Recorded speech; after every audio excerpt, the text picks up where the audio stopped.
Welcome to the Christina DiStefano podcast, where we explore the intersection of mindset to manifestation and the art of becoming in your space, your style, and your soul. I'm your host, Christina DiStefano, luxury real estate advisor, designer, and guide for the woman you're becoming. Here we go beyond surface level design and traditional success. We talk about transforming your home as a portal, embodying your next level identity, and creating a life that feels as good as it looks. If you're ready to step into your fullest expression with courage, intention, and beauty, you're in the right place. Let's begin. Today, I want to talk to you about something that comes up often on the journey of growth and transformation. What happens when your evolution triggers other people? When your growth feels threatening or uncomfortable for those who once knew you as a different version of yourself. As we evolve, we start to shine in new ways. We start stepping into deeper levels of authenticity, alignment, and empowerment. But here's the thing, not everyone will celebrate that.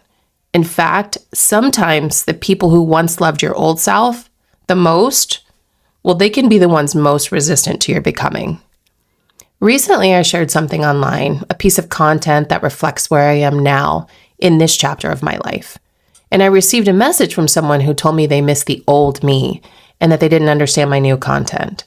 They suggested I was trying too hard to be someone else, that I wasn't appealing, and that they hoped I would come back to being my real self soon.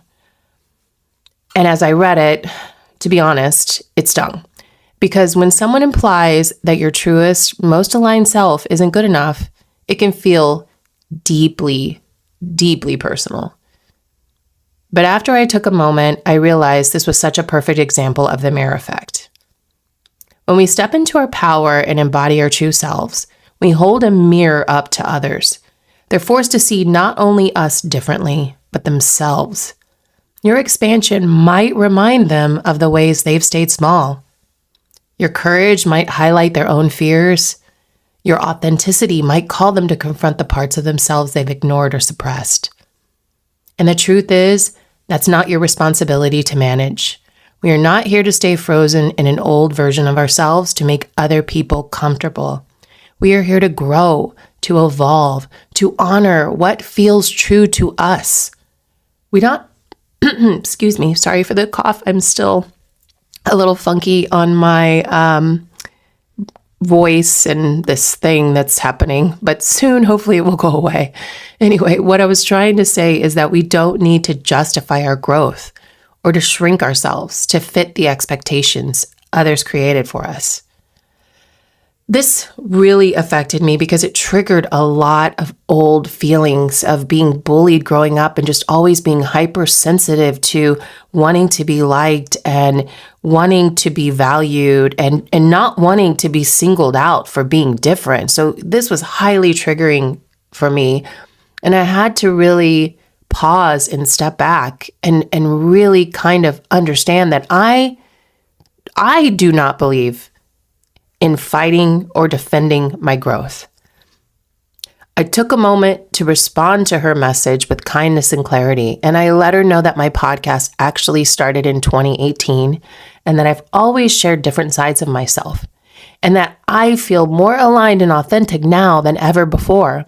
I wished her well and I meant it because I believe that we should stand rooted in our growth.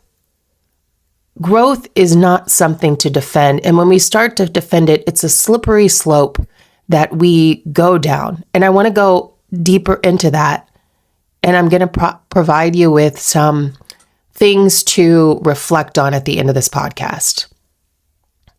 Because this is what I want for you too. I want you to feel rooted in your growth and not like you need to defend it. If you're listening and you feel like people around you don't get you anymore or they want you to go back to the old you, remember that version of you may have felt safer to them, but you didn't come here to live in someone else's comfort zone. I'm going to repeat that.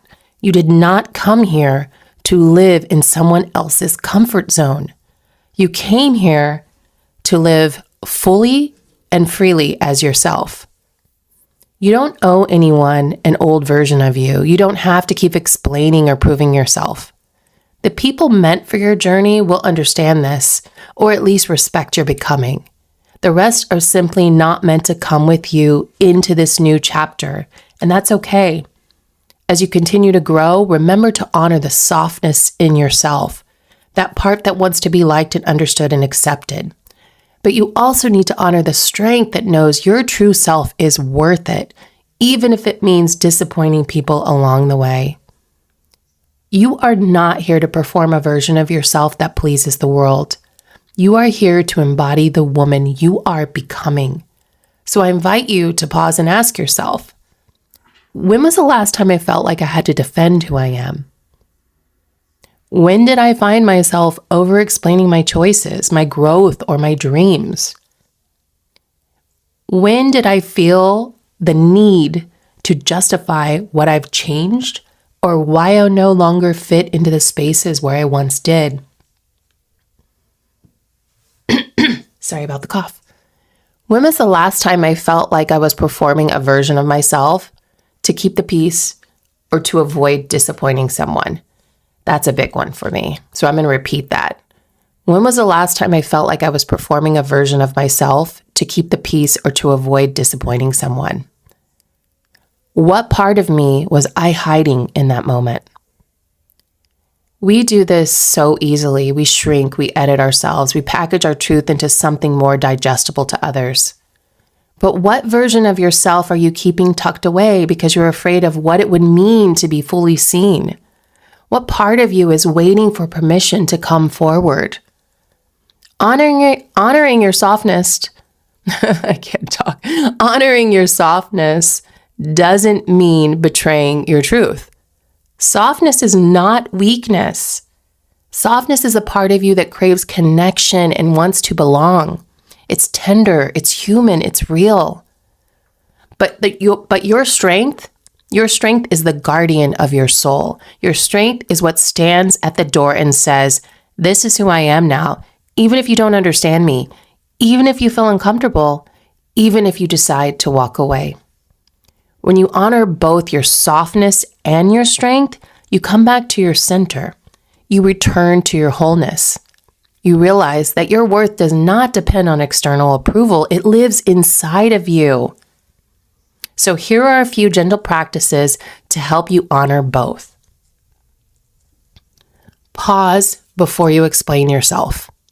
Ask, am I sharing to connect or am I explaining to be accepted?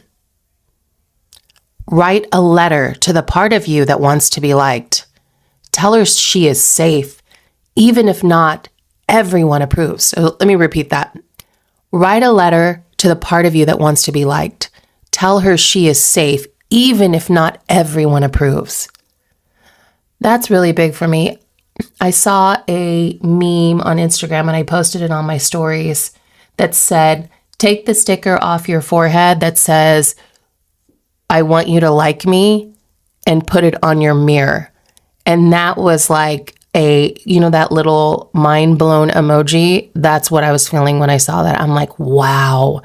That can speak to so many people because I think we learn this as children that we need to be accepted and liked. Then we go into kindergarten and then we want to be accepted and liked. We don't want to be the outcast. We see what happens to the kids that get cast to the side. I was one of those kids. It is not an easy journey through school when you're the one that gets bullied or set apart from everybody because you're different. That's really tough.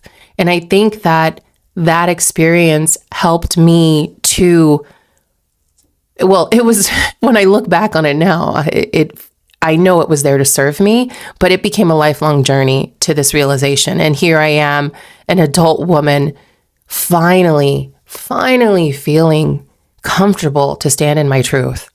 So speaking of truth, I want you to think about creating a truth mantra, a simple phrase that anchors you when you feel tempted to perform or shrink.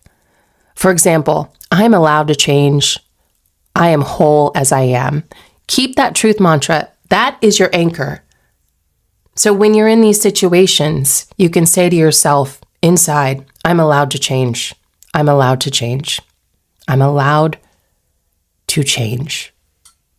I am whole as I am. That truth mantra is going to help anchor you when you need that.